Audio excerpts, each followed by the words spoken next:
Welcome to Traveler's Tales.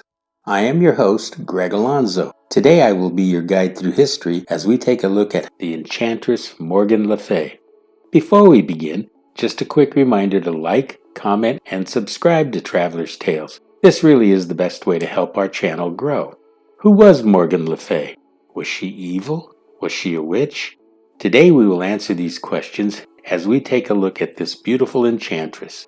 One of the problems with an accurate portrayal of Morgan is that over time her character has been conflated with many others, thus leaving us, depending on the author, a confusing depiction of who was the real Morgan le Fay. Let's begin with her name. Her first name is of Welsh and Cornish origin, while her surname, which is garbled French le Fay, thus meaning Morgan the Fairy. She was believed to have been a powerful and ambiguous enchantress. In this version of the legend of King Arthur, she is portrayed as Arthur's half-sister. She is perceived in various fabrications to be a benevolent witch, fairy, sorceress, or even a goddess.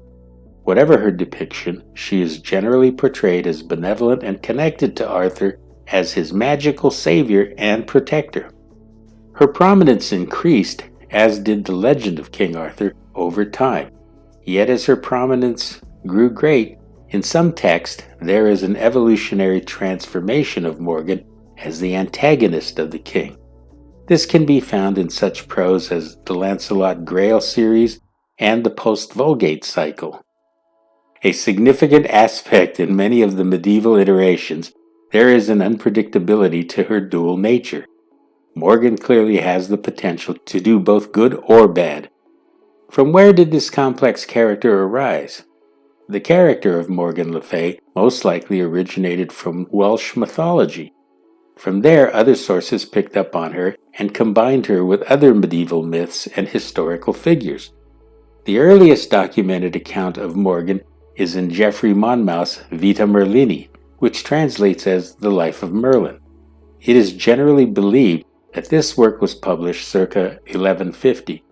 In this account, Morgan takes a dying Arthur to the Isle of Avalon.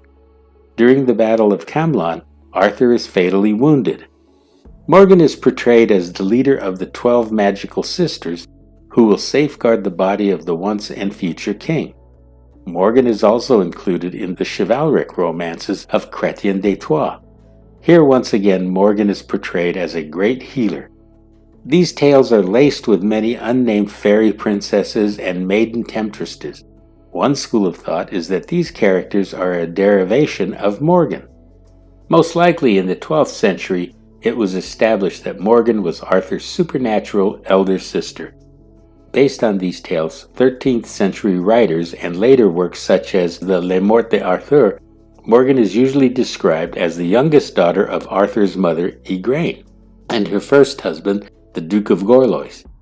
Her backstory is that the young Morgan is unhappily married to a man by the name of Urien, with whom she has a son named Yvain. She leaves her husband and is selected as an apprentice of Merlin. With the passage of time, Morgan becomes a capricious and vindictive adversary of some of the Knights of the Round Table. Next, she begins harboring a hatred for Arthur's wife, Guinevere. In this tradition, she is also sexually active and even predatory, taking numerous lovers, which include Merlin and Arthur's enemy, Accolon. Though she declares her love for Lancelot, it is unrequited. In Thomas Mallory's retelling of the legend, Le Morte d'Arthur, Morgan le Fay is the greatest enemy of the king. Morgan schemes to usurp Arthur's throne and independently becoming an instrument of the king's death.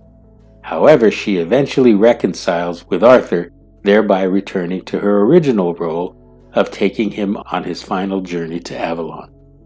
Many other medieval and Renaissance tales feature continuations from the aftermath of the Battle of Camlan, where Morgan appears as the immortal Queen of Avalon in both Arthurian and non-Arthurian stories, as well as sometimes alongside Arthur. After a long period of being largely absent from the contemporary culture, Morgan's character again rose to prominence in both the 20th and the 21st centuries. She appeared in a wide variety of roles and portrayals. Notably, her modern character is frequently being conflated with that of her sister, the Queen of Orkney. In this context, she is portrayed as the mother of Arthur's son and nemesis, Mordred. This then leads to the legendary Battle of Camelot. At Camelot, the forces of Arthur crush those of Mordred.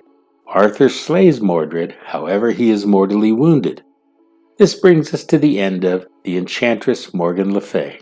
Which portrayal of Morgan do you believe to be the most accurate or your favorite? Don't hesitate to share your thoughts with us. Thank you for joining us for this edition of Traveler's Tales. Don't forget to hit the little bell icon to be reminded each time we post a new video. Until we meet again at the crossroads of folklore and fact, Cartistos.